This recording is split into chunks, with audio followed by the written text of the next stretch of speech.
Welcome to the Slop Farm. Enjoy the video. You'll start by confirming essentials and running a quick diagnostic. First, make sure date, time, and internet are correct. Windows Update often fails when they are off. Once done, free at least 10% of disk space and disconnect VPN or third-party firewalls. Next, run the built-in Windows Update troubleshooter. It collects logs and returns error codes. Pay attention to those codes because they guide the deeper fixes you'll perform in the next steps. Now you'll repair the update engine and corrupted files. Stop services like WiiWaServe, cryptsvc, bits, and msciserver using elevated command prompt, then rename the software distribution and catroot 2 folders to preserve backups while forcing cache rebuild. Once renamed, restart those services and run system integrity checks.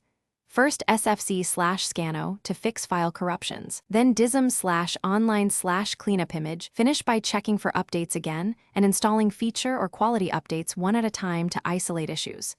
If Windows Update still fails, use the Media Creation tool for an in-place upgrade. This preserves files and often fixes underlying component problems. Make sure to capture Windows Update.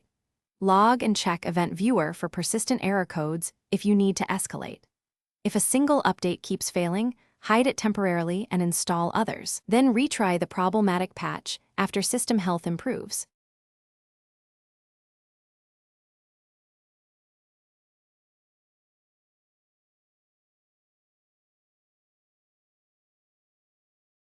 Thanks for watching.